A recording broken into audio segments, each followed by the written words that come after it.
Welcome back to yet another community watch party for a Pantheon developer update stream. Thorndeep in chat says, how is everyone doing today? I am doing great. How is everybody doing out there?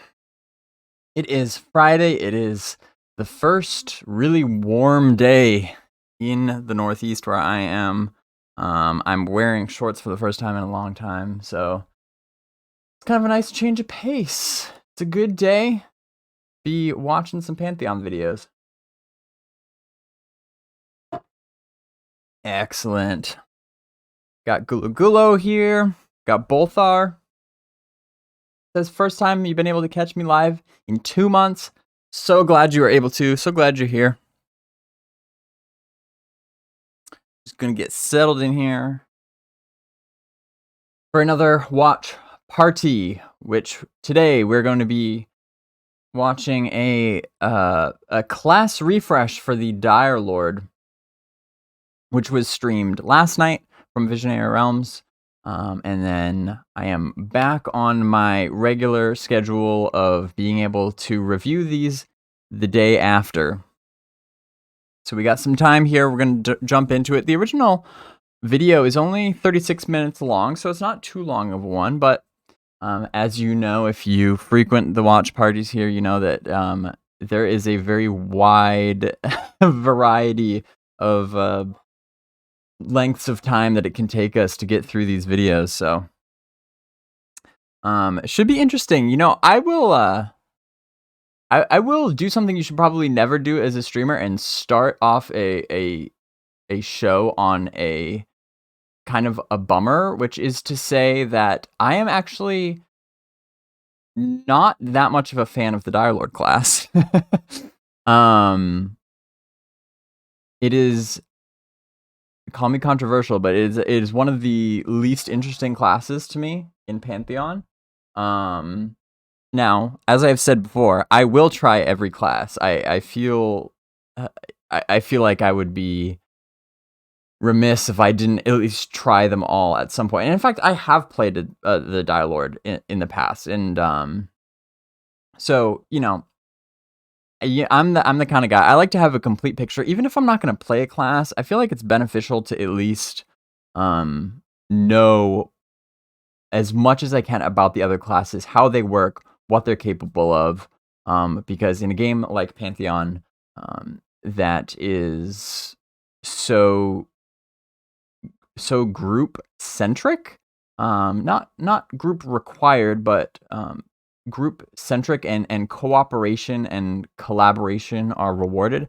I feel like it's always really important to understand the other classes, because that can affect the way that I play my class. You know, when you're bouncing off each other and your strengths and weaknesses, I can play my class better if I know what another class is capable of. And case in point, I didn't even plan this. It's a perfect segue into the big announcement. Enough with that bummer. Go into the exciting stuff, which is tomorrow. If you have been under a rock and have not heard, tomorrow, as of the recording of this stream, I am going to be streaming my pre-alpha gameplay, not even just alone, but with some of my favorite people, some other people you probably know in the community, like Nathan Napalm, Pantheon Plus, and the one and only Co-Carnage. We are going to be jumping in Pantheon together, streaming from all of our perspectives simultaneously, and it is incredibly exciting. I told you that that day would come, and that day is coming tomorrow. So we've got that to look forward to, and so it reminded me, it's kind of interesting because while I will not be playing a Dire Lord in that stream, Nathan Napalm will be, and so having a little bit of information about how the Dire Lord works might come in handy. We'll have to see. And this is, like I said, this is a refresh. So the Dire Lord has, I will say, I checked the library, and the Dire Lord has been the subject of a couple of the streams in the past. As we know, game development's very iterative over time, and things, evolve and get refreshed as time goes on for various reasons, as it should. I will say, though, I definitely empathize with the people who want to learn more about the other classes that we've seen very, very little of. Like I said, as me myself not being a big Dire Lord player, I too am with those of you who would much rather be seeing some other class being showcased. But this is what we got, so we're gonna take it. Okay, so that's what we've got going on. That's what we got going on today. Oh, guys, everybody, we can all breathe a sigh of relief. Jintaki88 is here. Welcome. Thorndeep says, our goal of getting a 4-hour stream will probably not be reached today. Yes, I think that is probably a safe statement. That is the elusive golden egg that will probably not be laid today. As much as I would like to, just hang out, and I'm sure we could, I don't know, we'd have to come up with a lot of random tangents to stretch it out that far. I don't know about that. Hey, Sleepy Frog, Reasonable Person, Tyanu Ka, Edimus, all chiming in for the stream today. Terror Skull says, do you have classes set for that? We do. Yeah, so Nathan Napalm's going to be playing the Dire Lord, like I said. I am going to be playing a monk, which is, as you may know, primarily a DPS class, but the reason that the Dire Lord is kind of particularly interesting to me from the monk perspective is because the monk is also an off tank. So what I'm thinking, and I mean, I already know a fair bit about the Dire Lord, having played it myself in the past, and having a pretty good idea of what they're capable of. I'm thinking that there will probably be some situations where I need to step in as an off tank. Even if Nate is doing his job well, it's just kind of an inherent part of the Dire Lord where I may need to step in as an off tank, but we'll see. So I'm going to be a monk, and then we're going to have Theric on the Enchanter, Drac from Pantheon Plus on the Wizard, Desrin from Pantheon Plus on the Shaman, and then Ko. How can I forget Ko? Ko's going to be playing a rogue, so he's going to be my DPS buddy. Yeah, it's going to be fun. Yeah, so we have a pretty like well-rounded group composition. That's just kind of how it worked out with the classes that are available right now, and of course we want to show as many different class perspectives as possible right now. That way you guys can get a feel for the state of as many different classes as you can for how they are right now. Yeah, I know Nate would much rather be playing a paladin than a Dire Lord, but like I said, this is just, we kind of just gotta roll with the classes that are available, Jintaki says, I think it was once said that the Dire Lord is Joppa's baby. It might be. I know he is a cleric. Like, when it comes to what he plays, he is a cleric at heart. I would be inclined to think that is more of his baby, but the Dire Lord, I will say, the Dire Lord is pretty unique. The Dire Lord is one of Pantheon's more like fresh classes, I would say, that they bring to the genre. It's a class that I haven't really seen something similar in other games, which is cool because most of Pantheon's classes, it's like, it's the familiar but different sort of thing where it's like, okay, you hear a cleric, you know what a cleric is. You hear a warrior, you know what a warrior is. Paladin, druid, etc., etc. You know, those, yeah, they have their own like certain nuances that might be unique, but by and large, you kind of know. But with a Dire Lord, it's pretty bold. Like having a tank class that can't wear plate armor and can't use shields. Like I can't lie, that's pretty creative. You know, a class that relies on more magic and like drawing blood in order to keep themselves, you know, as the main mechanism for keeping themselves alive. So it's kind of like a squishy tank that just has really high self-sustain. I won't get too far ahead because I'm sure that they're gonna jump into it in the video here. But like as a concept, though, it's pretty cool. It's, you know, I'm not saying it's a terrible idea. It's just not for me personally. Periskull's still waiting for the Necro. You and many people. Necro will come someday. Sleepy Frog's a druid. Reasonable person says, just do a reaction to everyone else's stream once everyone puts them up on YouTube. Easily breaks 4 hours. Easily, yeah. If we were just to, oh man, can you imagine doing a like sequential watch party of all of the different perspectives? I mean, well, that's 6 different videos right there, and they'll easily be over an hour each. So yeah, that's just 6 hours. Oh man, that would be a marathon. I can't commit to that yet, but I like the way you think. Hey, Blue Maze finally made it into a stream. Glad you're here. We barely even really gotten started, to be honest. We're just hanging out chatting. This is what I like to call the pre-show. Because like I said, we got plenty of time. The main video, not even 40 minutes long, so we're just taking our time here.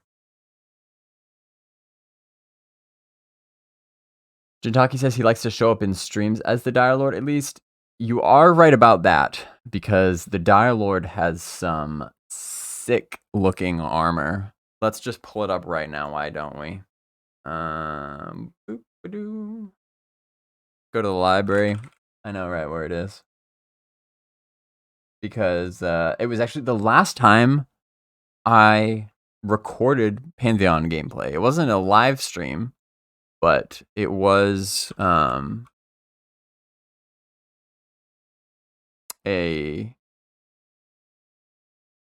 pre-recorded footage that we then released later.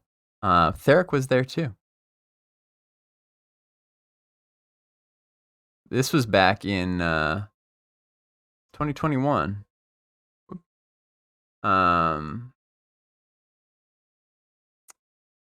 So yeah, since then I haven't been able to release any gameplay footage, but like I said, we've been looking forward to this day for a long time. I'm just trying to just get rid of the friggin' ads. Let's go. Okay.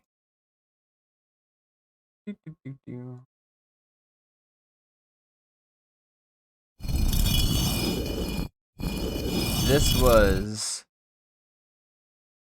back in 2021 in Fortress Devair.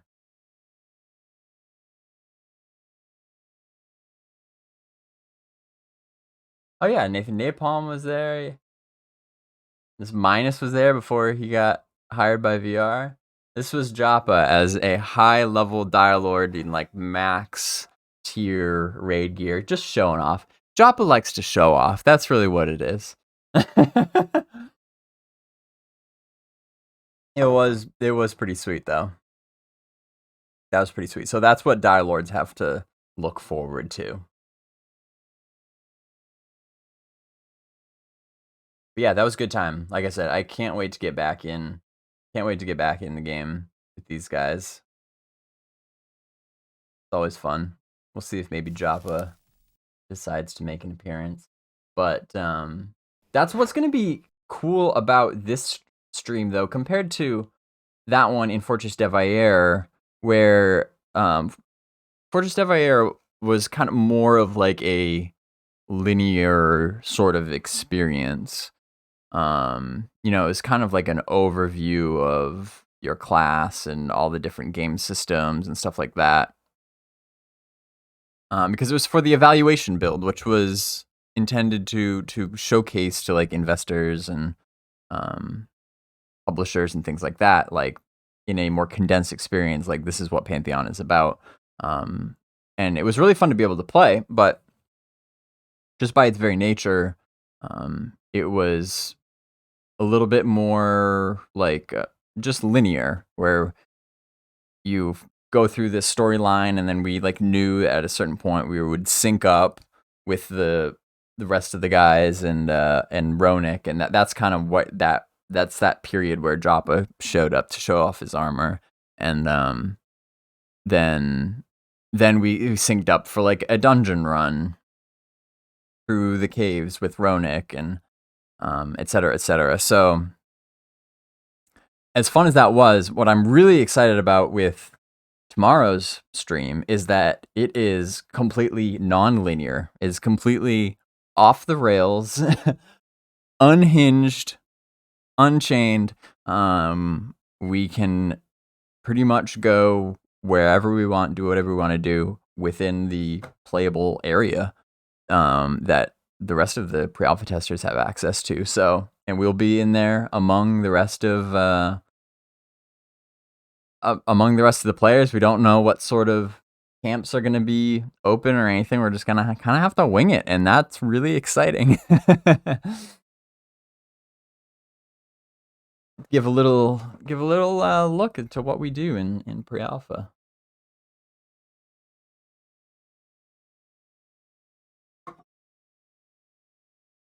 Sleepy Frog says, Baz, your normal main is Paladin, right? When I play most MMOs, my normal main is a cleric. I do like paladins, like and particularly in Pantheon, like if I were to play a tank, it probably would be the paladin. The first EQ character that I ever really like spent any sort of significant time on was a paladin. So paladins definitely have a special place in my mind. But typically, like if I'm gonna really like go hard on a character, lately for since my adult life, it has been a cleric, which I really like that. But as I have said before, lately in Pantheon, I have been drawn to the Enchanter. It's a class that you don't find in a whole lot of other MMOs right now, that crowd control role, which I just have been finding super fun, and for a lot of the same reasons as I like the cleric, because it's the pressure of like if you mess up, things go really wrong for like your whole group, and so you're kind of having to like juggle things simultaneously, and I like that. I like that tension, of the crowd control. And then I think the Enchanter also just has like a lot of other flexibility that the cleric does not. And I think enchanters are just really powerful. So that's kind of where I've been leaning lately, as far as what I will probably end up maining in Pantheon. I know that's like a really long answer. I like all of the classes for different reasons, but the Enchanter has been mesmerizing me lately.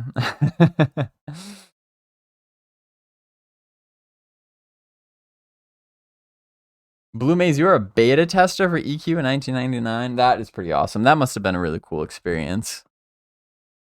Something not many people have gotten to say.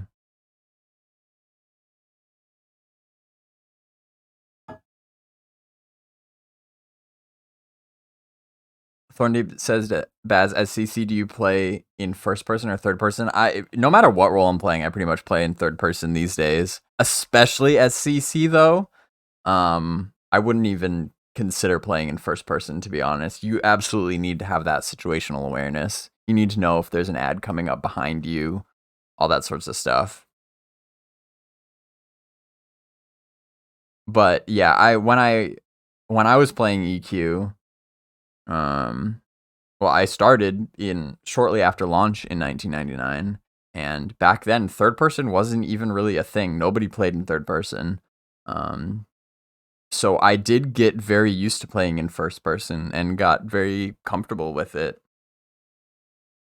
And you know, some of the games that I played after that, I naturally tended to play in first person, but I think it was DDO that really kind of broke me out of that. It did have a first person, and I think I remember like when I first started playing DDO, I was mostly in first person, but as time went on and I started to take it like more seriously and got into more like higher end content, it was just not an option. It was much more fast paced combat.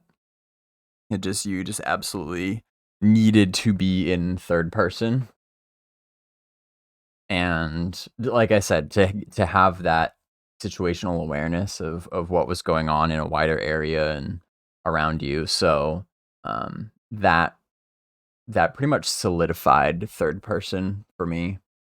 I never seriously go back to first person unless I need to like really like zoom in and look at something closely or whatever.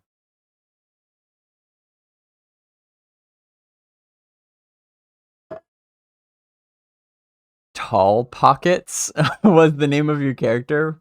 Reasonable. Very first EQ character. High Elf Paladin. Was lost to Kelem darkness and was never recovered. Dang, that is tragic. Rest in peace, Tall Pockets. That's a great name. Have I told you guys the story of my first EverQuest character? I had a similarly tragic end to my first EQ character. I'm sure I've told this before, but I don't even care. I love telling this story. I'm going to tell it again. Okay. You got to keep in mind that when I first started playing EQ, I was 5 years old. Okay. A 5-year-old being unleashed into Norath. Okay. And at 5 years old, for whatever reason, I don't know why, but at 5 years old, I thought that everyone and everything should just be named Jimmy. I thought it was the best. I thought it was the best name. That's just, everything is Jimmy. I wished my name was Jimmy. Everything was Jimmy. So when I had the opportunity to name my character, obviously it was going to be Jimmy.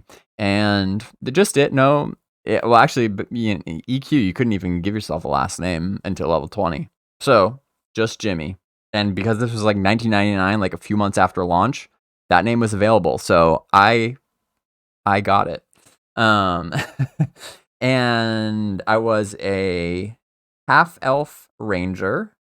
Pretty sure because I just thought half-elves looked cool. Thought he looked like a cool guy.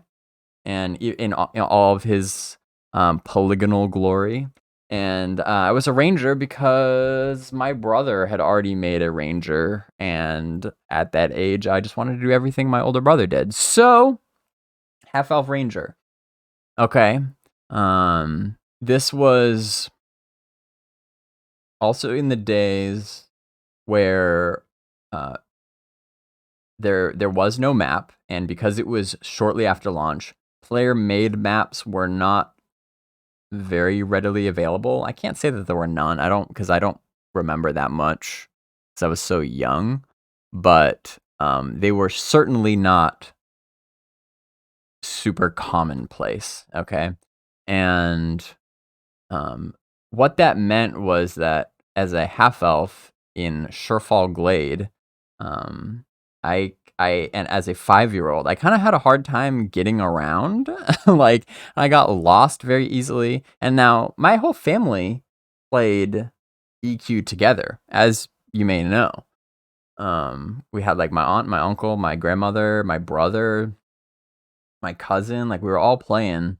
But because EQ was so new to us, nobody really knew Surefall Glade. Like I'd ask for help and stuff, and they didn't know like where I was because they had all made like high elves and wood elves. Like we were just an elf family, I guess.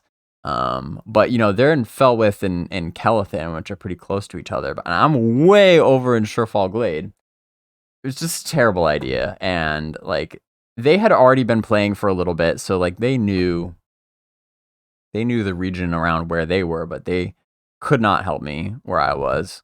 And this was also in the time when you needed food to survive. And so I played Jimmy for a little while. I might have even leveled him up a little bit, but then when I ran out of food and I literally could not find anywhere to get food. And my family was trying to look around. I remember this vividly because like they're looking around, they can't find any like place for me to buy food, and like my character, it was like essentially dying. Like he was just hopeless. It was a catastrophe, and my family literally made me delete Jimmy as a 5-year-old kid, like this thing that I had created. They made me delete him and make a high elf so that I could start in the area that they knew. The sad, sad tale of Jimmy, right? How traumatic is that as a 5-year-old kid? R.I.P. Jimmy. So yeah, then I was essentially forced to make a high elf paladin because they knew that they could help like hold my hand basically.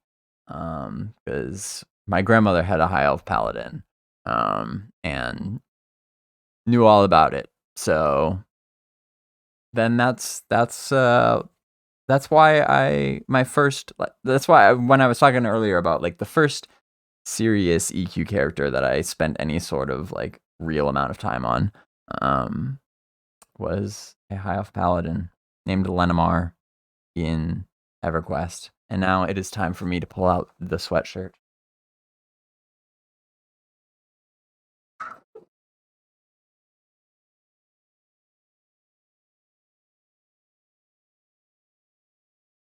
Because I can't tell this story. If I've shown you this before, well, you're gonna see it again because I can't tell the story without showing you the sweatshirt. That's Lenamar. That's my high elf paladin right there. This was a sweatshirt that my family made for me when I was, I don't know how old. It must have been, I mean, it must have been only maybe like 2001, I want to say. It was only a couple years after we started playing. Because by then, I mean, I had leveled up and I was all kitted out. Full bronze armor, baby. Rune Carver, I think was the weapon. Yeah, we all had sweatshirts made with our EverQuest characters on because we were that family. You know what's extra sad is that sweatshirt like still kind of fits me. It's a little small, but I could still wear it. It's too hot for that now though. It's too hot. Maybe another day.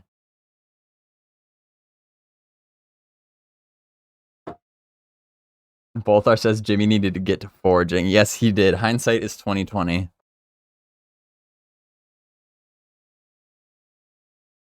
Thorndeep says, will Jimmy be resurrected in Pantheon? Ooh. There's no half-elves, though. It can make him an elf, though. An elf ranger? You bring up a good point. I'll have to consider that.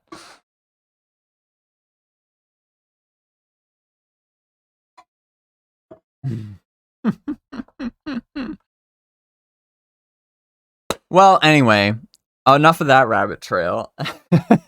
What do you say we get back to Pantheon? And we're talking about. See, you guys do this to me. I don't even know how I got talking about a half-elf ranger in EverQuest when we're supposed to be talking about the Dire Lord in Pantheon. Let's just get into it. Enough stalling.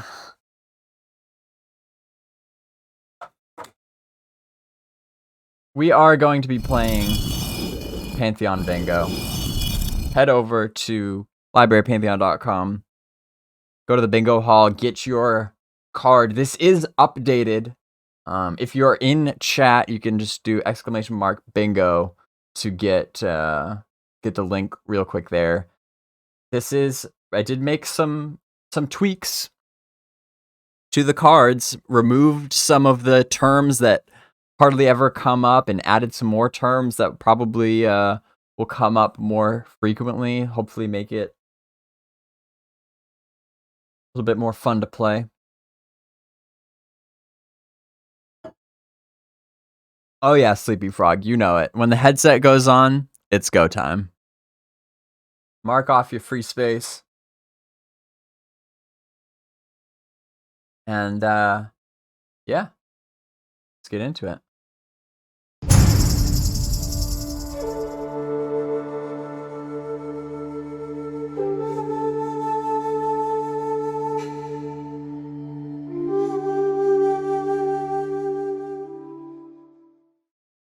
Hey everybody, and welcome to our April 2023 Pantheon Rise of the Fallen developer stream.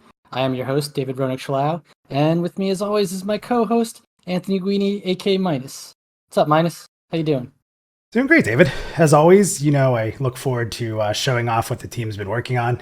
So tonight, I hope we'll keep everyone entertained as we're going to get back to talking about classes. I love classes. How many times have I said that on a stream? I wonder how many if we just put all together. How many times has Minus said he really loves classes? But we'll do a super edit. Of just like all the times. Yeah. Well, let's have the community do that. Someone figure that out. So Library. I think the other cool thing, and we're like jumping right into content. There's not a lot of BS going on here at the start of this. So I think other than the classes that the class we're going to be talking about, David, you have some stuff to discuss with the community right off the bat here that a lot of the community is probably not going to be familiar with, and that's referring to some patch notes, but also updates that have occurred, for our testers. So we're going to do that before we get to Dire Lord. So let's start there, and I'm gonna roll the little bumper. Behind the scenes at VR. All right, you, David. All right. So yeah, we thought our community would like to get some updates on some patch notes. But before we do that, we wanted to let everyone in on some tester. Wait. Yet again, I'm like, all right, guys, let's play bingo. And then I hit play and then I forget about bingo. This happens so often because Thorn Deep, I agree. I'm feeling good about the possibility bingo, the bingo possibilities with this one. But I feel like, I need to, will you guys forgive me if I back up? Because I feel like I already missed some things. Like, there's team, he might have said excited, he might even said month. Like, guys, I'm sorry. We need to go back. You could have said community. Oh, I think I missed so many in that short period of time.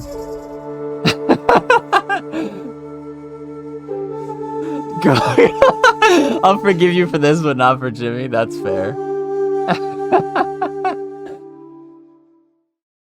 Hey everybody, and welcome to our April 2023 Pantheon Rise of the Fallen developer stream. I am your host, David Rohret, and with me as always is my co-host, developer, but not Anthony development. Guini, aka Minus. What's up, Minus? How you doing? Doing great, David. As always, I look forward to showing off what the team's been working on. So tonight, I hope we'll keep everyone entertained as we're going to get back to talking about classes. I love classes. How many times have I said that on a stream? I wonder how many if we just put all together. How many times has Minus said he really loves classes? But we'll do a super edit. Of just like all the time. Said looking forward to and not excited. Do that. Someone figure that They're out. getting smart. So I think the other cool community. thing, and we're like jumping right into content. There's not a lot of BS going on here at the start of this. So I think other than the classes that the class we're going to be talking about, David, you have some stuff to discuss with the community right off the bat here that a lot of the community is probably not going to be familiar with, and that's referring to some patch notes, but also updates that have occurred, for our testers. Update would be a good word for bingo. So let's start there, and I'm gonna roll the little bumper. Behind the scenes at VR. All right. Oh, you, David. All right. So yeah, we thought our community would like to get some updates on some patch notes. But before we do that, we wanted to let everyone in on some tester-only knowledge, which, by the way, don't forget you can check out, become a tester at pantheonmmo.com/pledge. Find some options that might be for you, and maybe even join our testers. Yeah, for sure, David. And I So this is so pedantic, but I just want to like make sure I'm clear on something, that like that's not a correct use of the word backslash, is it? Like, is this? I think this is just a pet peeve of mine, but like,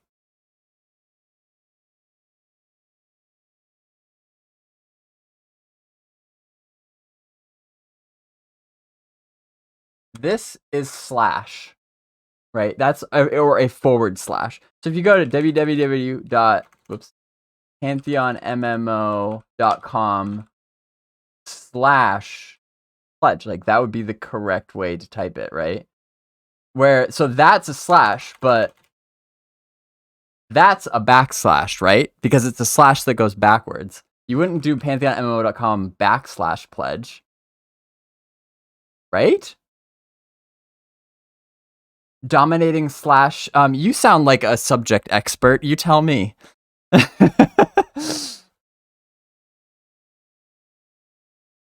Yeah. Okay. / would be more accurate. Okay. I never actually really like knew or thought about it that much. I just wanted to make sure. It doesn't really matter. Just want to make sure I'm understanding correctly.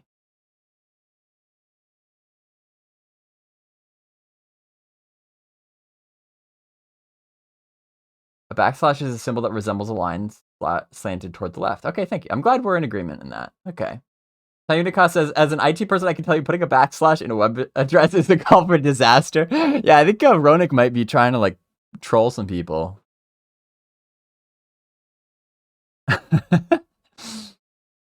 Yeah, just press Alt F4. It'll get you right there.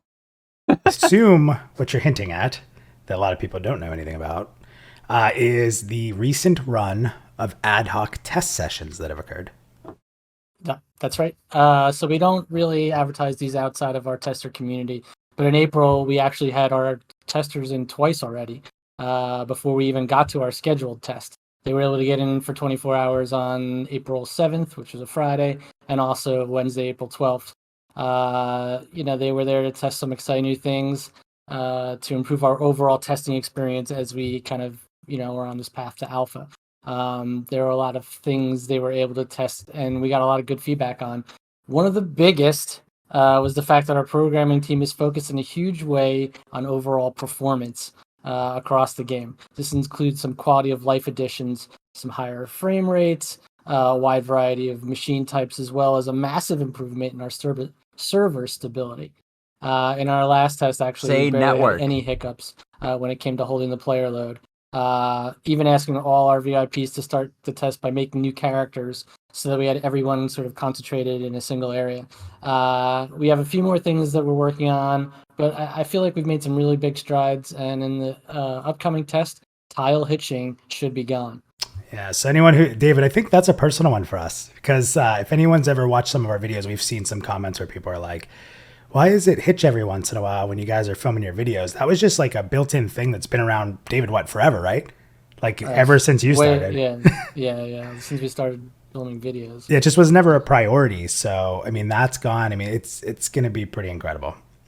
So we've also seen improvements in like how experience is delved out to the group, like for group play, assuming like level range. So we wanted to ensure that it was beneficial to everyone involved, and we further evolved that system around like the level gaps and making it more playable as a team, more fairly balanced. There were times where perhaps someone leveled too far over the bottom person, and it was like, we should probably kick this high level person so we get more experience. It was like literally a negative, but we've done a lot to improve that. And I'll tell everybody, if you're a tester and you have not been in recently on the ad hoc tests, there has been a lot of work done in hit rating and like like depending on your level. So for those of you that might have been fighting some red cons in the past, be a little careful. They might be a little harder than they used to be. So if you're a VIP who didn't get into ad hoc testing or just waiting for the session coming up this weekend, be aware. Yeah, and aside from all that, we've also implemented some early work on harvesting trees and continued to expand on our recipes for cooking, building these systems out fully. So basically crafting and harvesting are getting some love. Yeah. Another thing that I was really excited about, and we got a lot of positive feedback from our ad hoc testers on, is we had a large improvement to our climbing system.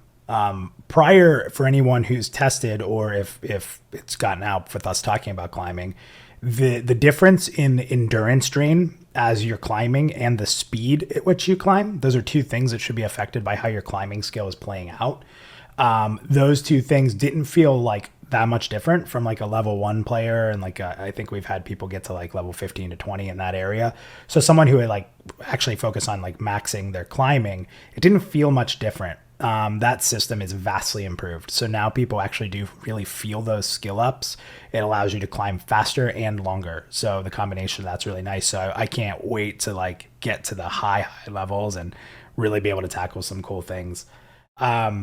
So yeah, that's been really cool. And I like, again, that everyone's enjoyed that as well.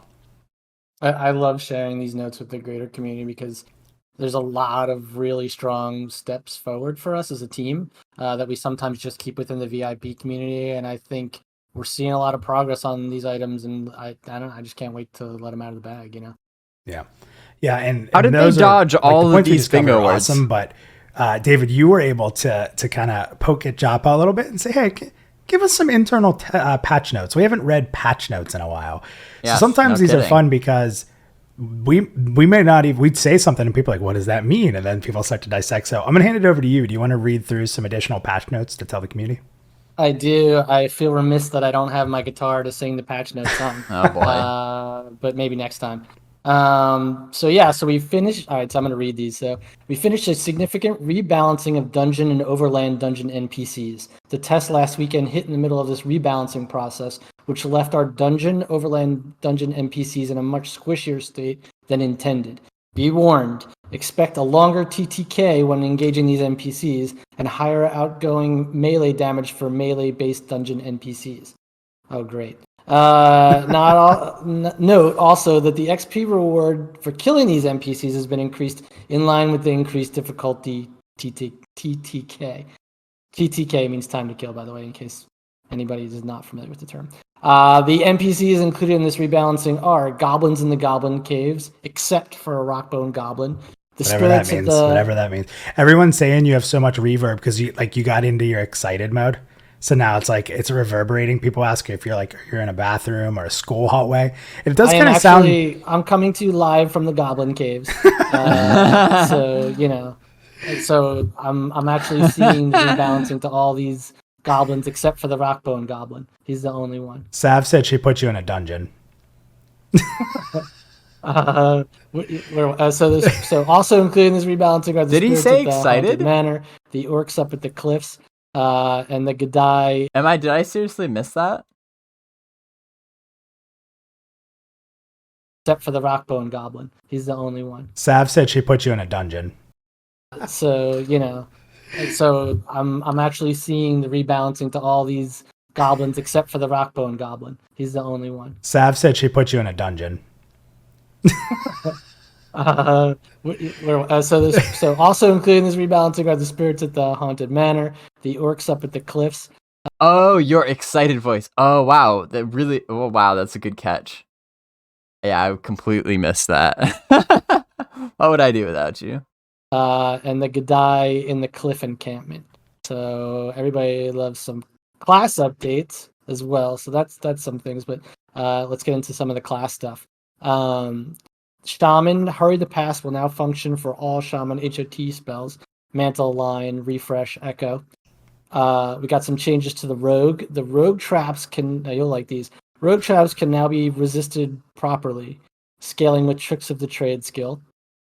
Placing a trap now triggers a skill up chance for Tricks of the Trade. Shadow Walk now has a visual effect on the character. Shadow Step now has a max vertical height it can traverse. Fails in combat log with vertical height too far. Oh, so those are why would I like that my traps can get resisted? That's not great. I'm kidding. It's fair. I will miss. That was sarcasm. Oh, okay. I didn't pick it up. It was a very subtitle. Well, the funny part too is for anyone who's seen some of our streams, if you go into stealth for a little bit there, you were just invisible. Like it was the most stealth in any game ever. But what was cool is if you were in the sunlight, right, you had like a shadow in the ground, like Peter Pan. And I always thought that was super cool. I would like sneak up on people in testing and you'd see like this halfling shadow like coming up behind them. So I'm actually excited to kind of get more of a feel of actually having that that actual shadow form, I guess you'd say. Mm-hmm. I'm going to get into some more of these. So the wizard, invisibility now has a visual effect on the character, which is cool. Invisibility now breaks on cast start, which works consistently across all abilities, including channeled abilities. And Portal now has a max vertical height it can traverse. Fails in combat log with vertical height too far. So we're seeing a lot of this fails with vertical height too far. Hey, got to keep climbing important, right? If you could just bypass climbing, you don't need climbing. So, love it. Sure. We got some changes to the cleric. The healing component of Faithful Strike should now properly heal the marked target, including the cleric, if they have marked themselves. Also, by the way, we should probably get these written out somewhere where people can see all them at some point. Yeah. Writ of Refreshing now grants a flat bonus of 25 readiness to all readiness generating actions. And Luminous Surge is now set up to heal the cleric and all group members in a 20-meter radius around the cleric. It will also now deal damage to all enemies within that radius. The damage amount still needs tuning.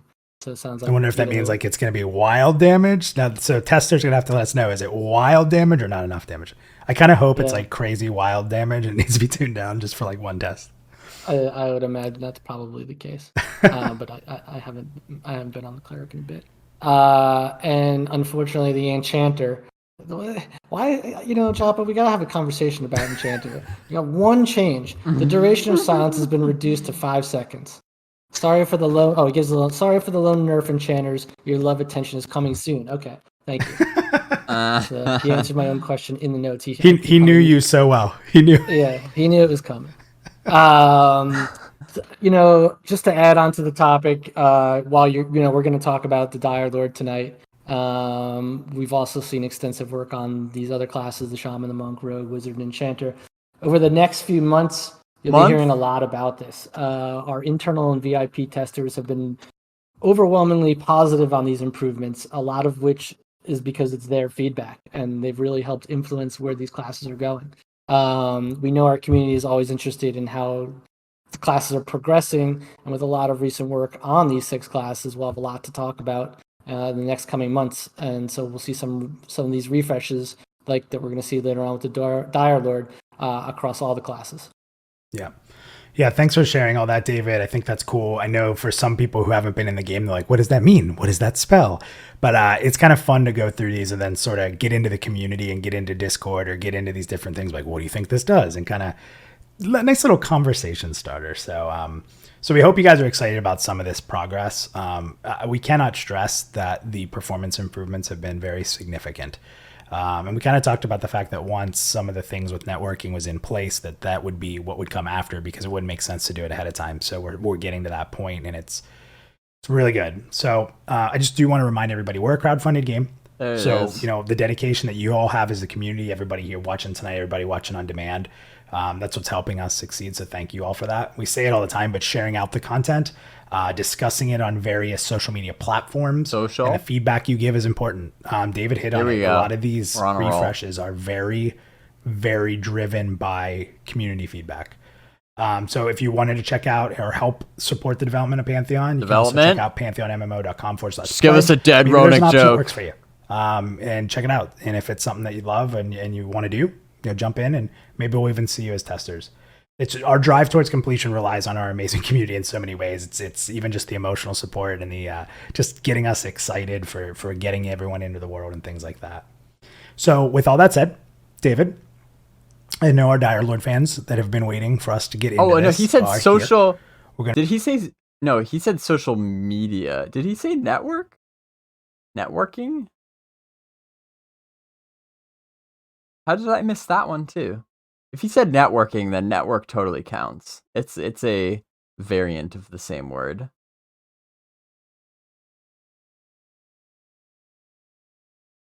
In so many ways. We'll even see you as testers.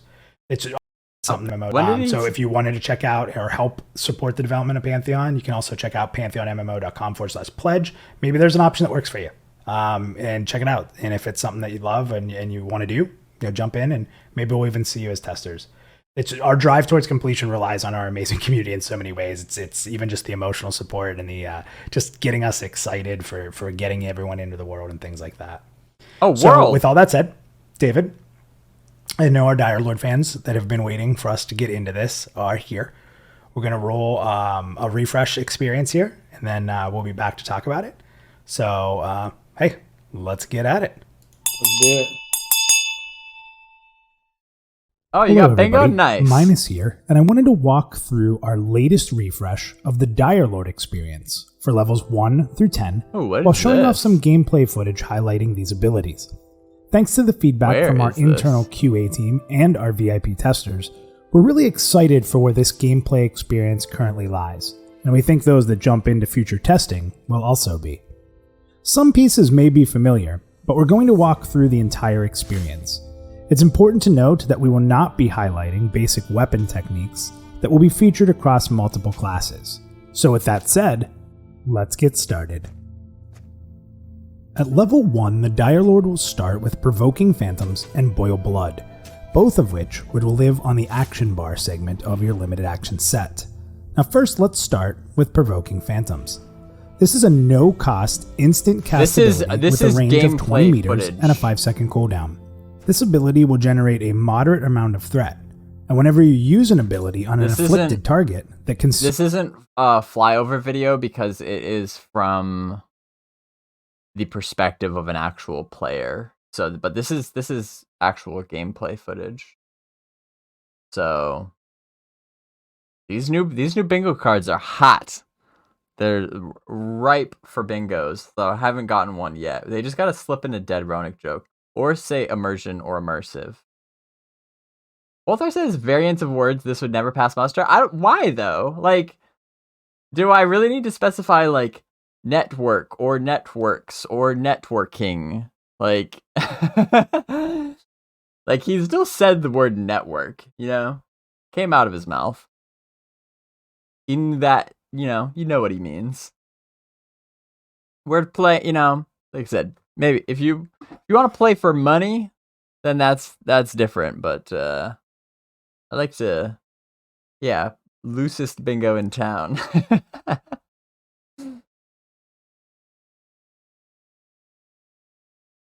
he said gameplay footage too. Yeah, so again, technically, the rules are flexible, but according to the rules, if it's in quotes, then that's something that they say, and if it's not in quotes, then that's something that we see. Although I guess dead Ronic joke, you get the idea. It's not in quotes because they don't literally need to say the words dead Ronic joke, but like you get it. If you hear a dead Ronic joke, then that counts. But these things like flyover videos and gameplay footage and concept art, those are the things that they like show, you know what I mean? Consumes or generates essence, Provoking Phantoms will gain 1 stack up to a maximum of 20. Oh my god, his character Each name is stack will increase the Divide. amount of threat you generate on the target with subsequent actions. You can only use Provoking Phantoms on one enemy at a time. Using this ability on a new target will immediately remove the effect from the original target. Now before we get into more details, let's move along to Boil Blood. Right, okay. So that is a key detail of the Dire Lord. And since I don't know if he's going to elaborate on it or not, I will. That is kind of a defining factor of the Dire Lord and its role as a tank in comparison to other tank classes, which are the Warrior and the Paladin. the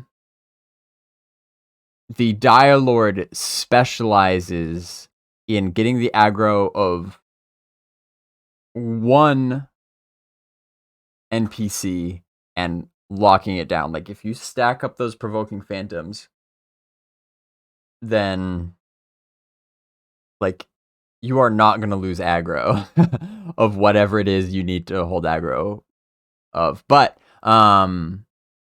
again, there's pros and cons to that. It's really great if you just have one thing that you need to hold aggro. Dire Lord is great, whether that be a boss or if you have a really good puller who only pulls one thing at a time. The Dire Lord's great. But if you start getting 2, 3, 4 things, then the Dire Lord is not very well suited for that. They'll have a really hard time maintaining aggro of multiple things at the same time, which is then where you would find like a paladin or a warrior to be more suitable at that. So these are the sort of things that I'm keeping in mind when it comes to our stream tomorrow. And if you tune in for the stream tomorrow, which I hope you do, or if you watch the VOD if you can't catch it live, I'll probably go over some more things like that. But that's a perfect example of how, I need to be aware of how these other classes work, because knowing that, all right, our group has a Dire Lord as a tank, so he'll hold one thing great. But if we have multiple things, I might need to consider switching gears into like an off tank role temporarily. It's a lot of classes have different modes like that where you kind of have like a secondary role which you can switch into, but again, it's temporary. It's not necessarily sustainable, but in a pinch it will do the job, and it comes at some sort of cost. So in order for me to like get aggro of something and stay alive, then I will have to sacrifice like DPS and not use as many of like my DPS heavy abilities, things like that. So that's just kind of a little, just as a little taste of like kind of what's going through my mind here.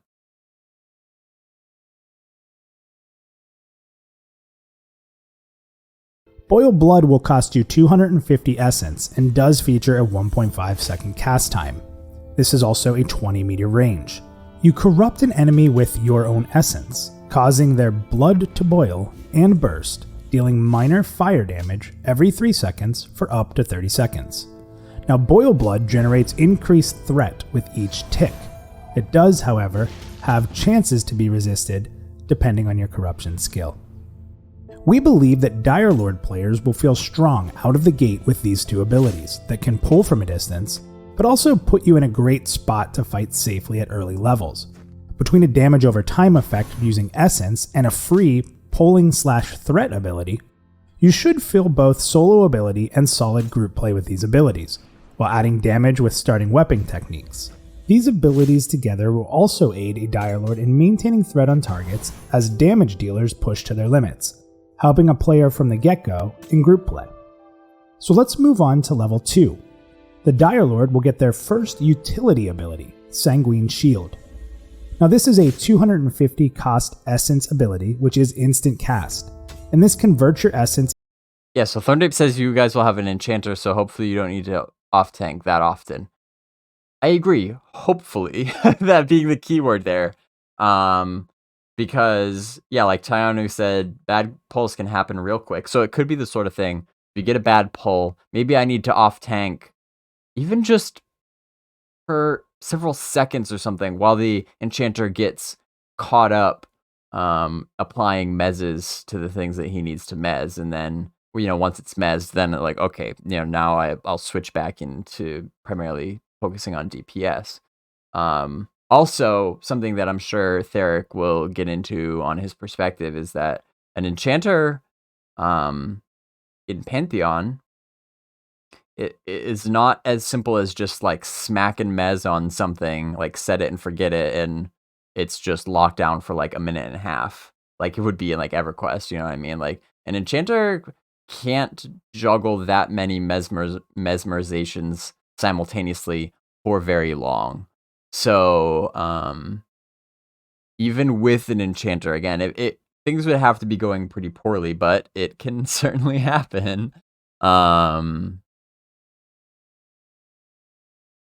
You know, even if even with an enchanter, I very well may need to switch in, like I said, just real quick, just a little bit of off tanking, but that can make all the difference sometimes.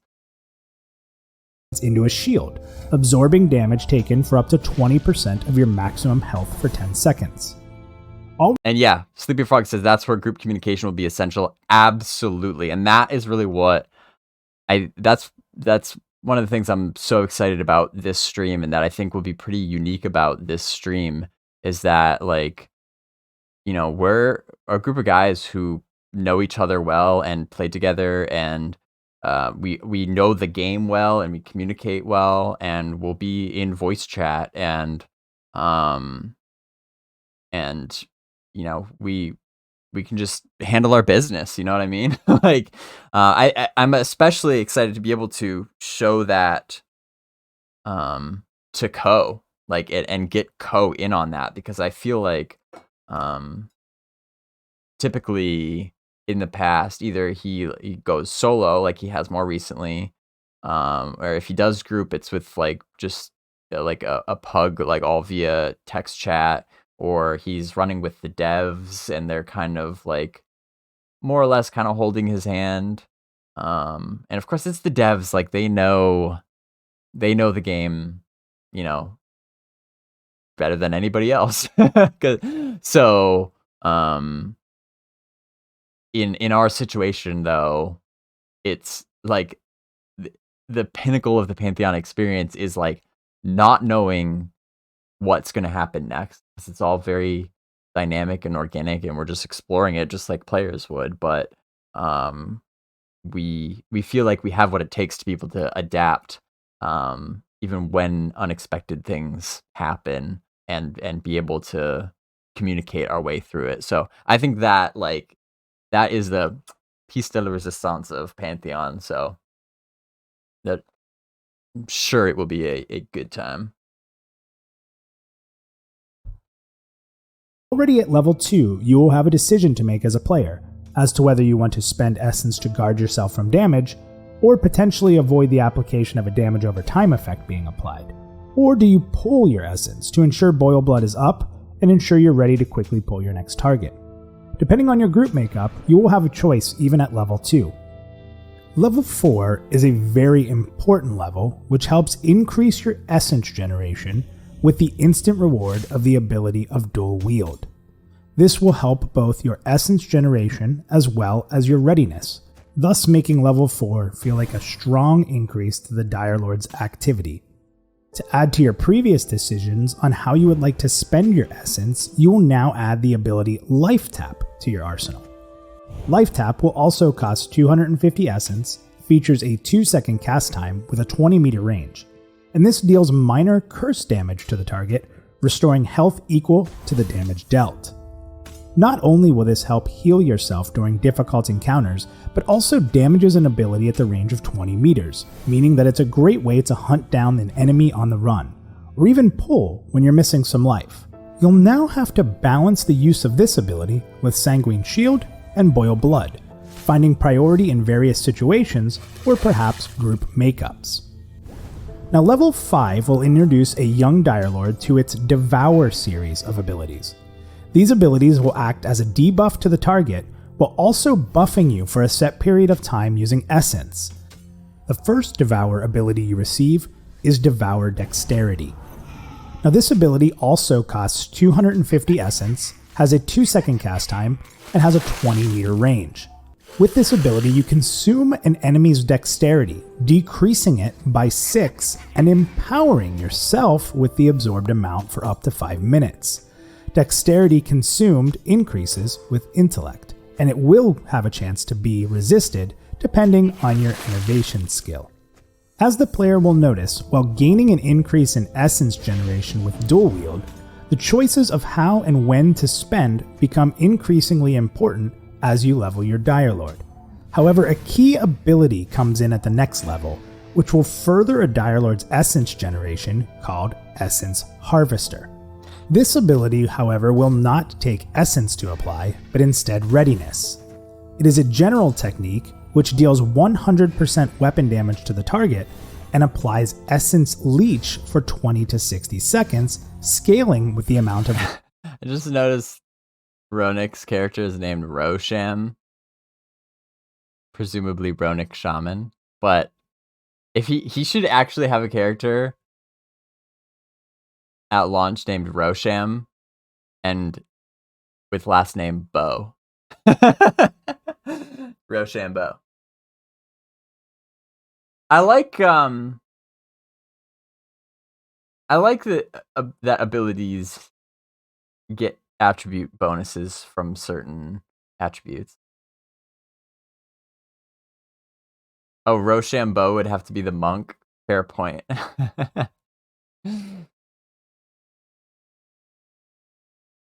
I like that it ties in. I like that it ties in attributes, though. I think it will really discourage people from min-maxing, which I think is just a good idea. Like, sorry, not sorry to all the min-maxers out there. And like, I myself in some games have been a min-maxer. But again, it's because it's like in so many games, like that's you like have to. You have like no other choice. But in Pantheon, I really genuinely get the impression that min-maxing is just not a good idea, and there are so many like different ways to like quote unquote build out your character through which attributes you prioritize, because no matter what your class is, really, like there's things that you can benefit from the different abilities. And so I just think it's just better from a design perspective. It's just a better idea to give the player options, more dials to turn, you know what I mean, in their character, to do things differently. Because, you know, as we talked about before, it's like, you know, Pantheon doesn't have like class like paths, so to speak. I mean, there is the mastery system, which I'm sure they'll get into in another stream. It's a little bit of customization. Now, again, like ultimately you kind of classes will end up in the same place, and it's just different ways to get there. You know, and there's you could earn an ability through like a quest or a rare drop or something that somebody else of the same class might not necessarily have. So it's like there's a little bit of variance, but you know, ultimately it seems like a lot of people, one of the critiques that they might have of this style of game, it's really not like a right or wrong way of doing it, but just this style of game where it's like, you know, your class is your class. There's not like multi-classing. There's not these different paths that you can take to really like carve out like a super unique build for your class. It's like the customization is more limited in that aspect, but just little things like these attribute bonuses that just give you more choices to make, I think is a pretty smart way of going about it when you have a game of this style. Because min-maxing, just if that is like the only viable way to go, that just gets so boring. Readiness used. Essence Leech restores 10 essence every 2 seconds, and its ability bonus is based on dexterity. With the base resource of readiness, this ability is a pure boost to essence generation, and can be weaved with other weapon techniques to open up more opportunities to spend your essence, helping reduce some choices of either or, and instead increasing more opportunities to do multiple abilities rather than having to choose between them. While Essence Harvester is a massive signature ability for Dire Lord, they also get access to Vital Cage at level 6, the second utility ability for their kit. Vital Cage has no cost, but does feature a 30-second cooldown with an instant cast. You cloak yourself in Malefic Power, absorbing the next source of spell damage and converting the damage that would be done into essence. Vital Cage gives the player the ability to negate a powerful spell cast upon them, and gives the Dire Lord now 2 different ways, in combination with Sanguine Shield, to negate important damage, but with no costs and instead a cooldown. With the return of Essence, this ability can be used quickly to use another ability if timed correctly. Level 7 will give the Dire Lord a passive ability. Now, this will not be needed to be placed on your hotbar, which grants a boost to your magic resistance naturally. With Vital Cage and Sanguine Shield, the Dire Lord begins to develop mastery over spellcasting foes, but it gets even better just 1 level later. At level 8, you will see another 2 abilities join the arsenal of the Dire Lord. First, they will receive their second Devour ability within the series, this time Devour Constitution. Also costing 250 essence with a 2-second cast and a 25-meter range, you consume the enemy's constitution, decreasing it by 6 and empowering yourself with the absorbed amount for up to 5 minutes.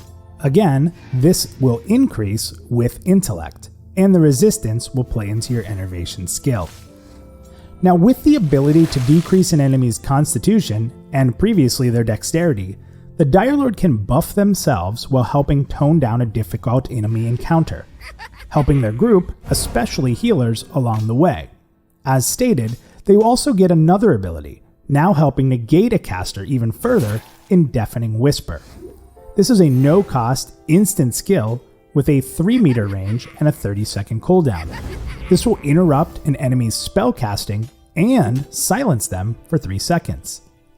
As stated, this ability works in 2 fashions, an interrupt into a silence, or simply a quick silence to buy extra time if needed. A smart Dire Lord player should start to feel empowered to be ready for whatever a caster could toss at them, or their group members. At level 9, the Dire Lord receives a single ability, one that will help groups with containing healers, which cannot be controlled or perhaps interrupted in a given situation. This ability is Torment. Torment costs 250 essence, has a 2-second cast, has a 1-minute cooldown, and has a 10-meter range. This ability corrupts an enemy's blood, reducing the incoming healing that they receive by 25%. Sometimes you can't always get a silence off at the right time, but at least the results will be less impactful as your group chips away at an enemy's health bar. Finally, we arrive at level 10, and the Dire Lord will be introduced to its first stance. This ability will be toggled above your action bar by logos of each stance. The first stance that you receive will be Blood State Nightmarish. Again, this is a no-cost toggle ability, and it will manifest a nightmarish visage, causing 10% of all damage you deal to be applied as bonus threat. And finally, a level 10 Dire Lord will gain access to Blood Fiend. This is a 3-minute cooldown ability with no cost and instant cast. This will imbue your weapon with the Dire for 20 seconds, causing physical damage you deal to heal you for 50% of the damage dealt, and restoring essence with each strike. While this spell is active, all offensive actions will generate stacks of provoking phantoms against the target under its effects. Healing effects are doubled against bleeding targets. This is a great ability, though on a longer cooldown, to further buff the threat a player holds on a strong target. Between Blood Fiend buffing the applications of Provoking Phantoms, Boil Blood ticking for threat, and Blood State Nightmarish adding to threat generation, a Dire Lord can feel a strong growth on single target threat management, as well as a side boost to multi-target encounters if played intelligently. Add to that the ability to heal with Blood Fiend or Life Tap in a pinch, the level 10 Dire Lord should really feel the essence of the Dire and feel like a unique tank class who stands tall in front of their group. We hope you've enjoyed this refresh of the Dire Lord, and we thank our QA team and VIP testers once again for their diligent work in ensuring our class play feels rewarding and unique to the classes they love playing. This is just the first of many class refreshes and reveals to come over the next several months, so look forward to many more of these 1 to 10 breakdowns, including your specific favorite classes. All right. Thanks for taking us through that refreshed 1 through 10 experience minus. I figured I'd ask you maybe if you had a little more info you could give the community. I know you really spent a lot of time studying the class and putting this together. Is there anything that you didn't put in the video that you think might be relevant? Yeah, I mean, before I jump into this, though, I think what's important to say is I am reaping the rewards of a lot of our internal QA team. I do not put in the amount of effort that they put in whatsoever. I get to kind of jump in when it's really refined and the design team's done a great job and the QA team's tested. So I just want to be sure to let everyone know that that's like the really hard work. So I got to get in there and kind of like really play with like a really put together class. So well, and don't forget also, obviously, as we talked about before, our external testers who have come in and given their 2 cents as well. I think they've made some significant impacts on the way the class is being designed. Yeah, so. For sure. So yeah, a couple things about the Dire Lord that I like touched on, but I want to get a little more in depth on, because if people don't know, I obviously play a rogue a lot, right? Like I talk about playing a rogue, but if you won't go through my MMORPG history, yeah, right. If you go through my MMORPG history, Did he say iconic? I just realized. I feel like he said like an iconic ability. Am I thinking like of a different video? This is a little bit cheating. It's not in the transcript. Earlier today, I was watching a video about the monk, like brushing up on my monk stuff, and then maybe that was what I'm thinking of. I just feel like he said like an iconic ability. I'm just thinking like we were going so hard on the bingo earlier. It's like now it's like stalled out. I better not get to the end of it. We got 10 minutes. I better not get to the end of this without a bingo. We need a dead Ronick joke. Onward and Upward could come up at the end. Yeah, I guess iconic probably wouldn't even help because they're probably not going to do a flyover video. Onward and Upward could come. Immersion or immersive? Reasonable says doing your homework before the big test. Yeah, you know it. I'm a man with a plan. I like to be prepared.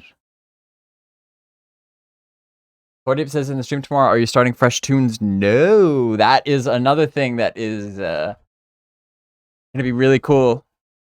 Is that these are existing characters, and we have played together, except for Ko, of course.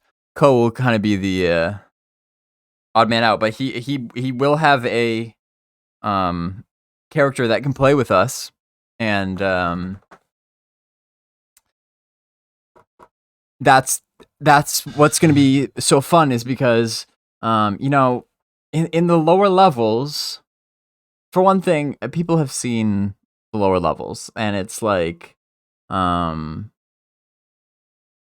it's not bad, but it at that level you haven't fully realized the potential of your class's role. That's just that's an inherent part of Pantheon's progression paradigm, is that you have to start pretty small in order to feel the progress as you level up and you unlock more abilities, and the abilities make you feel more powerful and widen your arsenal and give you more tools in the toolbox. So at level 1, 2, 3, you're only going to have a few abilities. But really, the game really starts to come alive, and you really start to tap into that magical cooperative feeling once you start to level up a little bit, which is where you guys will be tuning in, where we, not high level by any means, but kind of low to mid level. I don't know if we've shared exactly what level we'll be, but it's we're gonna leave a little bit of leave some surprises. But we're at a point where we have not a complete arsenal by any means, but enough of an arsenal where you can start to see some of the more interesting decisions and cooperation start to come into play in a group setting, which again I think will be something pretty unique to Ko and his audience.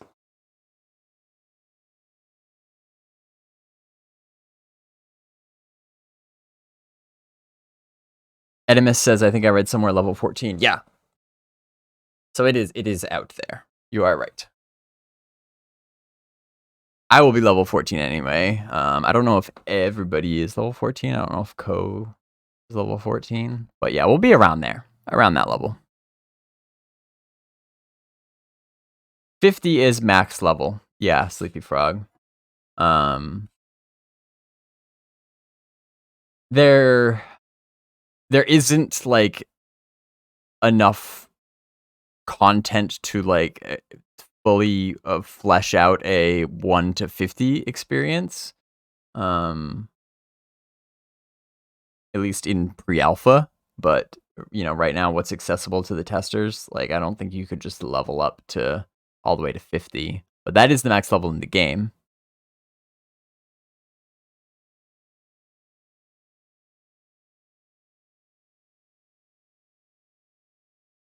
All right, we got 10 minutes left. Actually, almost 90% of my play is tanking. And that's just because of being a guild leader and you always needed a tank. So I always played tanks. And then if I got lucky enough to play DPS, every once in a while I'd play a rogue. So it was really exciting for me to go through this. So here's 2 bullet points I'm going to go into. So the starting level 1 toolkit, for anyone who's tested, I think would agree. It's a really strong start for the Dire Lord. Between the fact of having like the weapon technique, it's like a double hit with the axe, and that's like an axe technique. But then you get provoking phantoms and boil blood, and it's really nice for pulling and making sure when you're low level, when you don't want to get jumped or overwhelmed or accidentally pull like another creature that has social aggro, you can really pull from a distance and pull them in and like keep yourself pretty safe with some pretty strong abilities on them. I like that a lot. So I think a lot of Dire Lord players are going to feel like some strength right off the bat, which is kind of cool for a tank class because you're supposed to be like, right up in there. The other one is, so level 4 is awesome. You get dual wield. And once you can put 2 weapons on, you get that increase to your essence. So you can kind of, you're not so much making like really like important decisions where like you're only going to get to do one thing or another. You can start to layer the decisions a little bit so you can kind of do a couple different things. But the level 6, I talked about it in the video. I want to go more in depth on this because this harkens back to me from a long time ago. I won't say the game, but playing a warrior tank. And, basically, you get that skill Essence Harvester at 6. And this is a very signature Dire Lord ability. So what happens is it's like you use your readiness. So first of all, you're not draining your essence, which you're already trying to manage with a few different abilities at this point. And it attacks with your readiness and puts a debuff or like I don't want to call it a dot, but like a debuff on the target called Essence Leech. And basically what this does is it leeches essence right back to you from the target, right? So it can be like anywhere roughly from like 20 to 60 seconds. So if you use a lot of readiness and let's say you get into a problem situation, you have a healer, you have a decent group, but you get quite a few targets. You can put this, and if you're smart and you're tabbing or you're switching through targets, you can like use your readiness to throw this on like 2 to 3 targets and you're harvesting essence from all of them. So you start to feel like really strong in a situation where maybe sometimes you'd feel really weak because all of a sudden you have too many enemies on you. And it gives you the ability to gain enough essence to do like Sanguine Shield more and reduce damage, or it gives you the ability to throw Boil Blood on all of them so you make sure you're holding the threat. It's a really cool experience. Now, if you miss, it's awful. But like, you know, throwing that debuff on all of them, it's really cool in those moments where you can survive fighting multiple enemies. So I just want to throw that out there because it really harkened back again to, and some people might know what I'm talking about, but playing a warrior tank and really having to, you know, I think a lot of MMORPGs now have gone to like when you're AoE tanking, it's just like you have a one button you push and you just hit everything and it stays on you and it's easy. So it kind of brings skill back to like multi-target management.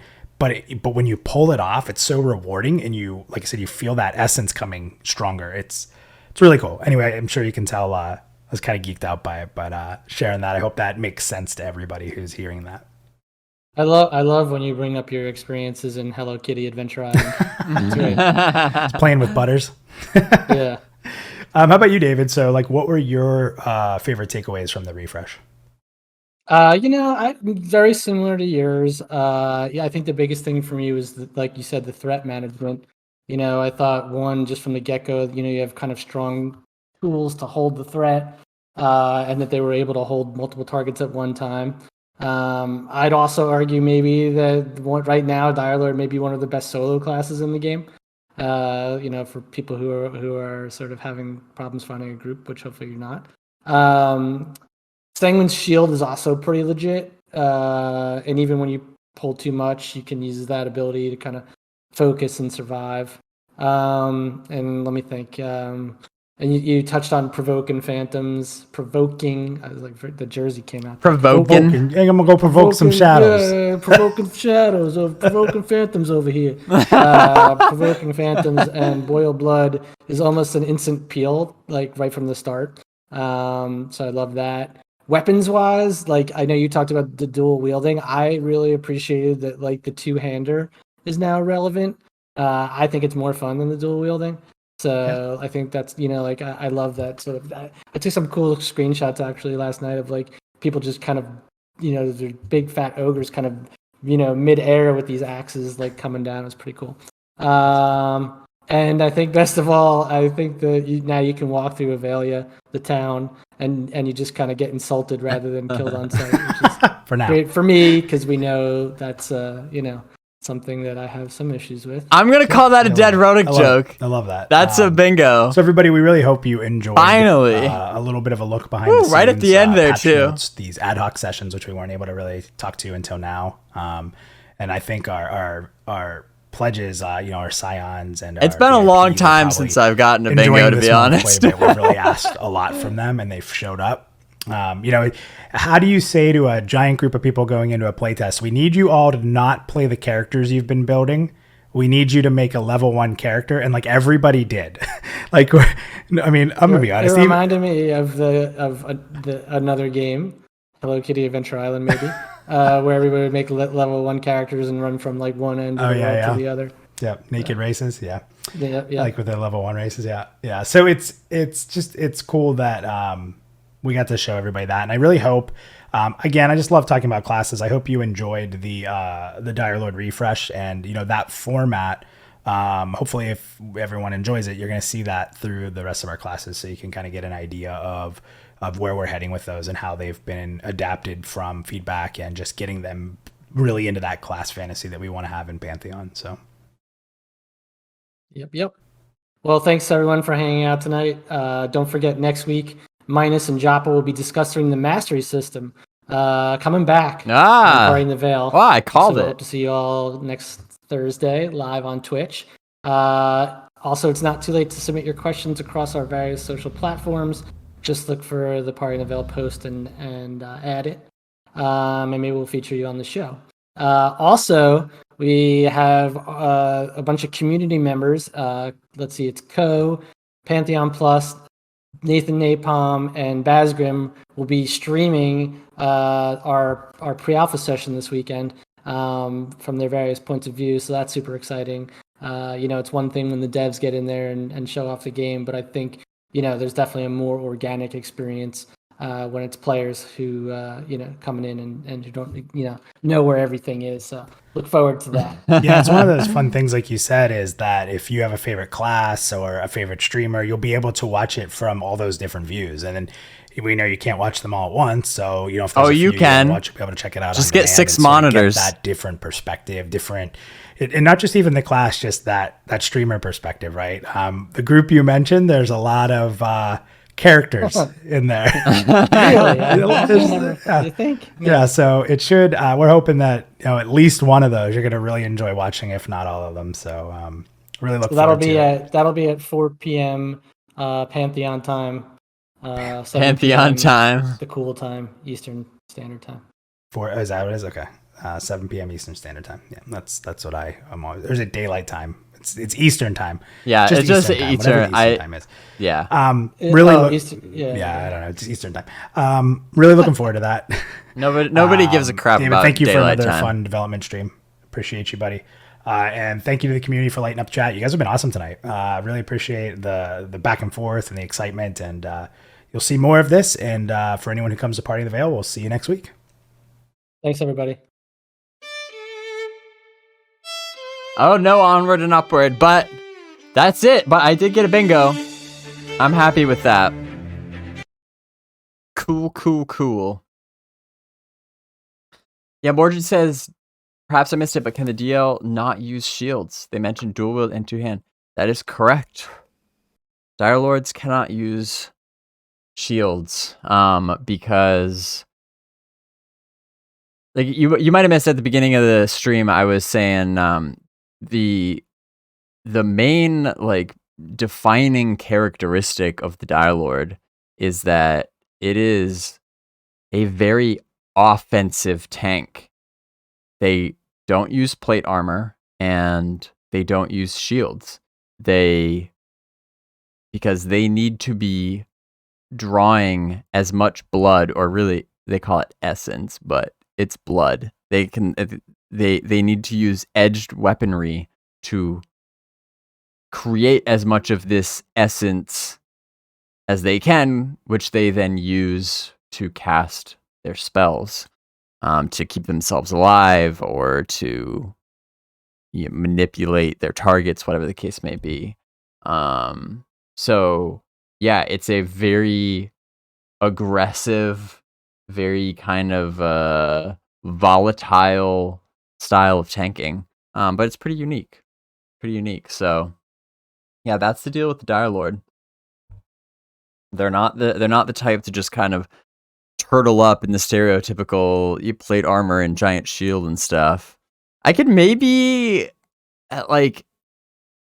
see some sort of like razor edged or like spiked shield or something that like maybe they would be allowed to use, but if they can like shield bash with it or stuff, but that would certainly be an exception. I'm just hypothesizing here. I think that would be cool personally, but yeah, definitely as a Dire Lord, you're going to be on the offensive if you want to do your job. Like I said, that's a pretty unique style. Pretty unique.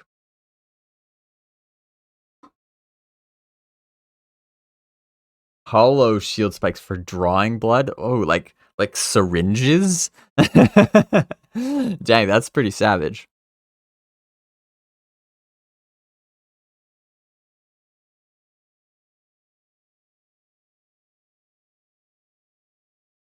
Oh, Terra Skull says, just got off work, calling time for the end of the stream. Sorry to hear that, but you can always catch the VOD on YouTube. Yeah, Pantheon Standard Time.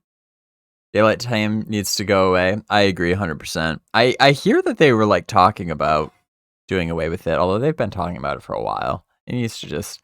I never bother with the EDT or EST. Like if you see my tweets or like any of my posts I'm talking about when a stream is going to be, it's just ET. Eastern time. That's all that matters. Literally does not matter. Daylight savings time does not matter.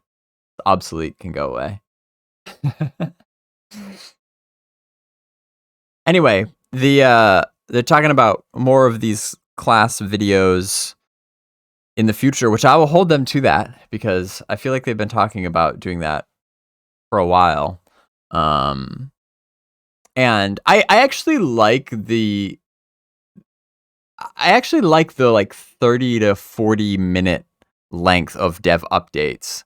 I know we have stretched that past an hour and a half now, but that's just what we do here. But I feel like if I was just the more quote unquote normal viewer just watching this by myself, I think 30 to 40 minutes is probably the right chunk size for an update of this type. As far as the part where they were showcasing the individual abilities, since Minus was sort of asking for feedback, and so they can improve these as they do them for the other classes. It did feel a little bit long to me, and again, maybe take this with a grain of salt because the Dire Lord is not really my favorite class, just for me personally, and I am already like sort of familiar with it. That this didn't seem like a huge change from their abilities in the past, but again, I'm also just going off memory. I think it would have been beneficial, like if they're going to call this a refresh, it might have been beneficial to discuss not just what their abilities are now, but like how that has changed from the past. And I I critique this only because, like I said, I was watching the Monk Spotlight video, which was like a year or so old at this point, but it was one that Joppa did, and I liked the way that they did that one, where Joppa got in game, and it seemed like he recorded the footage first and then recorded the voiceover for it later to kind of explain what he was doing. And I found that easier to follow. I'm just guessing here, but it seemed like in the footage for this, it seems like they recorded the voiceover first and then recorded the gameplay footage later to kind of just have that playing under the voiceover. And it's a subtle difference, but, and again, this is just maybe my personal opinion, and I'm not saying Joppa should do all of these because I'm sure his time is better spent on other things at this point, but I think was it Thorndeep says like does it feel like we're in an auditorium? Yeah. Anyone else feel like they're in a large auditorium class with the teacher droning on? I can see what you mean, sort of, because like, you know how teachers would like, they'll put up a slide on, like they'll put up a PowerPoint slide, and then they'll just like read directly from the PowerPoint slide, and you're in a class like taking notes, and you're like, I could just read this myself. Like, I don't necessarily need you to read it to me. Like, that's I don't know if your college experience was like, mine was kind of like that. And this was sort of reminiscent in that way, in that like bringing up the tooltip is great, but like, I don't feel like I need to know like what the range is of a certain ability, or like even exactly how much it costs and stuff, because like those values are going to change anyway, I'm sure. So I feel like it might be easier to follow if they like record some footage first, and in doing so, like, yeah, make a point to hit certain abilities and stuff in a certain area in a certain like sequence and stuff, to showcase what the class is capable of in different situations and stuff like that. But then, do that first and then go back and voice over that, and don't just read the ability tooltips, but like show them in action and what they do and the impact that they have, like in real time. I feel like, for me anyway, I don't know what you guys think. I feel like that would be easier to understand, from a viewer perspective. But those are my thoughts. Just a little suggestion if they're gonna keep doing these sorts of streams moving forward, which I hope they do. Like I was saying earlier, there's some other classes that I think are overdue for some love and some attention and time in the spotlight. So hopefully they move forward with these.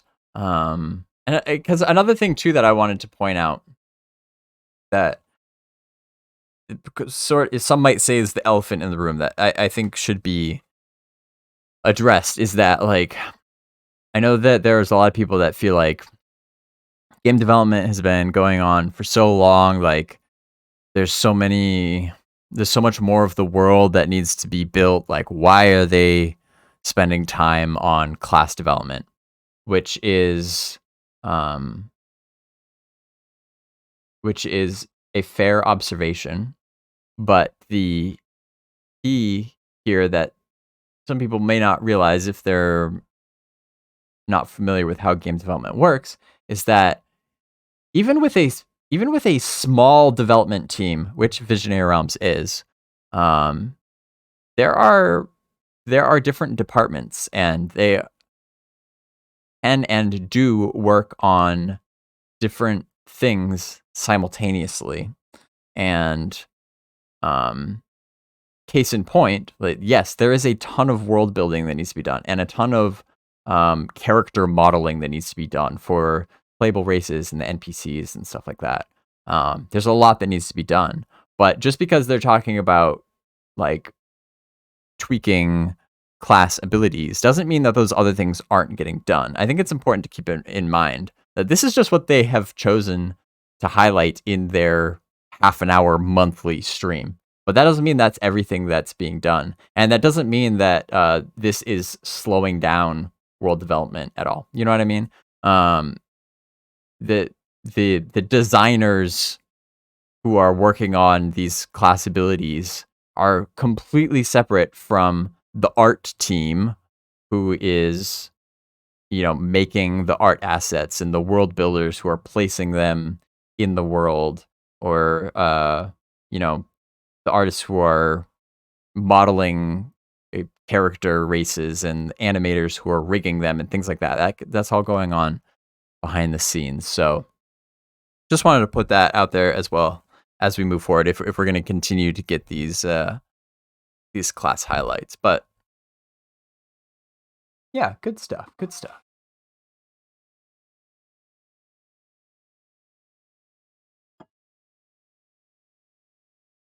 So with that, I think we're pretty much done here for today anyway. But we are only a little bit more than 24 hours away from meeting right back up right here on twitch.tv/BazgrimTV for the gameplay stream that we have all been waiting for a very long time. So I'm going to head off for now, but don't go too far because we'll meet right back up here, 7 p.m. Eastern time on Saturday. And we will get back in to Terminus. I'll have some fun playing the monk with my friends, including Co-Carnage, and the rest of the community in Pantheon's pre-alpha. All right, it's exciting. It's exciting stuff. I can't wait for it. We will dive headfirst. But for now, everybody, thank you for tuning in to this watch party. Hope to see you again real soon. So until then, stay curious and adventure on.